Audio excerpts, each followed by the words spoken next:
Welcome back, everyone. This is our fourth concert. We have another fantastic program for you. It begins with a piece by Richard Strauss called the Duet-concertino. When we think of Richard Strauss, we think about full orchestras, lots of brass, and great dramatic sweep. And this is not that. This is a very different Strauss.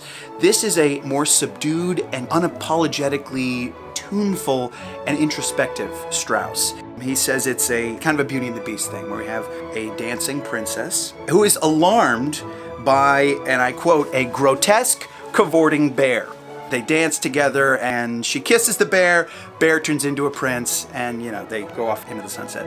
The bassoon very much represents this grotesque bear, and the clarinet is the princess. It features the VSO's principal bassoon, Janet Polk, who's been our principal bassoon for decades, and Anthony McGill, who is our guest soloist. He's the principal clarinet of the New York Philharmonic. It's pretty rare that he does any solo work around the country, so we feel really, really lucky.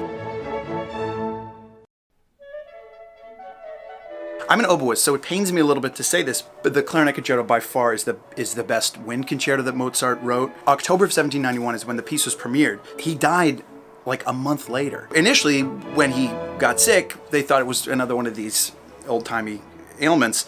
You'd go down for a few months, and that was and then you'd recover, and that was kind of par for the course back in pre-modern medicine. But the Clarinet Concerto is the last piece that Mozart completed. Mozart is an incredible composer, and of course you can hear that in his brilliant craftsmanship, but what he also demonstrates is a profoundly deep understanding of the instrument. Clarinet has an incredibly wide range, so it can play really low and really, really high. You hear that in this piece, these giant leaps all over the place. It has a mellow sound that Mozart was enamored with. When a clarinet player plays this piece, it feels like it was written just for them, almost by a clarinetist. One thing to watch for is in the second movement, the clarinet soloist doesn't get a break. Try to track how many times he has time to stop and take a breath. It is an incredible feat of athleticism. Georges Bizet is a French composer. He wrote this piece in 1855, and he lived from 1838 to 1876. So for those of you that are good at math, you'll clock that he was 17 when he wrote this piece. It's a lone example of really unparalleled, precocious talent.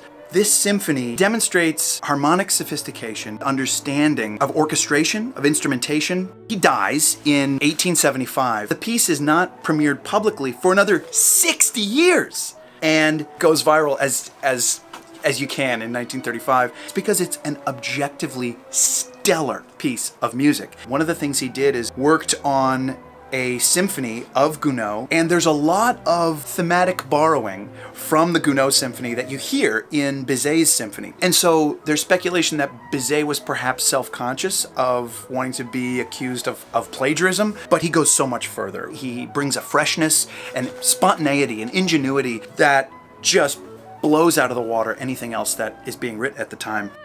Bizet's most famous piece is the opera Carmen, but this poor guy, he died thinking Carmen was a flop. Nobody really liked it. It kind of got mediocre reviews. And of course we know now it is one of, if not the most consistently popular opera in history. I mean, this guy can't catch a break. It all happens after he dies.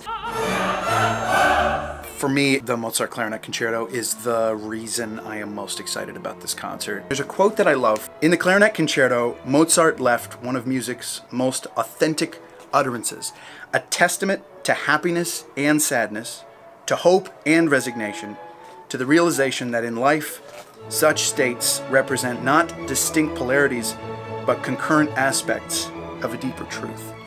I just think that's so perfectly written. The concert is Saturday, March 16th at the Flynn Theater in Burlington, Vermont at 7:30 p.m. and then on Sunday, March 17th at 3 p.m. at the Paramount Theater in Rutland. Tickets are available at vso.org/events.